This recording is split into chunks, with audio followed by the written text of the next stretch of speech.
The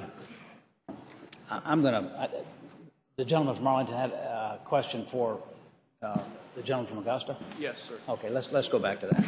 Gentleman from Arlington. Thank you, Mr. Speaker. Mr. Speaker, will the gentleman yield? Mr. Speaker, I yield. The gentleman yields.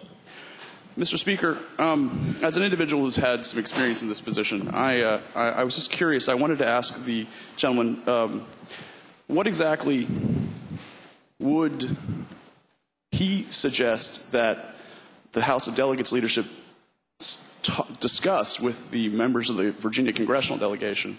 I mean, did he have anything specifically in mind? Mr. Speaker, I'd be glad to list the many, many things that the gentleman, that the House and Senate leadership could talk to our representatives in the federal government.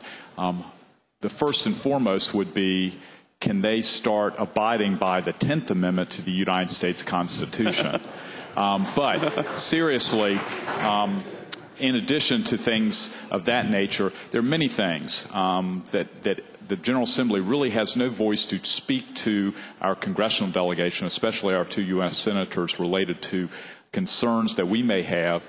And I also mentioned the gentleman, we have resolutions that we adopt every year to memorialize Congress, to ask them to do things or not do things. That could be on the agenda. There are many, many things that could be discussed.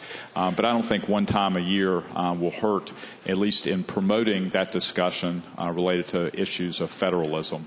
Mr. Speaker, will the gentleman yield for another question? Gentleman yield. Mr. Speaker, I'd be glad to yield. Gentleman yields. Mr. Speaker, usually what that office does and that individual does in the governor's office is to put together at least one meeting a year with the congressional delegation and the governor and every member of the governor's cabinet. In recent years, it's been incredibly difficult to get at least half of the members of Congress, including both U.S. senators, to attend that meeting. Can the gentleman actually explain to me why the members of the U.S. congressional delegation who have a problem coming to meetings with the governor of the Commonwealth of Virginia would be more open to coming to meetings of the General Assembly? Well, Mr. Speaker, I mentioned the gentleman. He may recall every 10 years the legislature of the Commonwealth of Virginia redraws district boundaries for the members of Congress. I believe that because we do every 10 years, at least once every 10 years, they would be more willing to meet with us than they may be on a regular basis.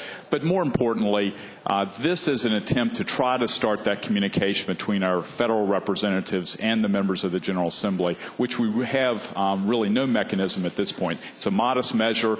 I'd be glad to talk to the gentleman about another idea I have that didn't get out of the Rules Study Subcommittee that I actually chair, that would go further. But this is just a modest first step to try to promote communication between our federal representatives and the leadership of the General Assembly.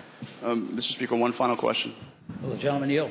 Mr. Speaker, I'd be glad to yield. Thank you, Mr. Speaker. Would the gentleman actually agree that sending a letter might be a modest measure as well? Mr. Speaker, I'd say I think this would have more weight and more ability to maybe get something done. Thank you, Mr. Speaker.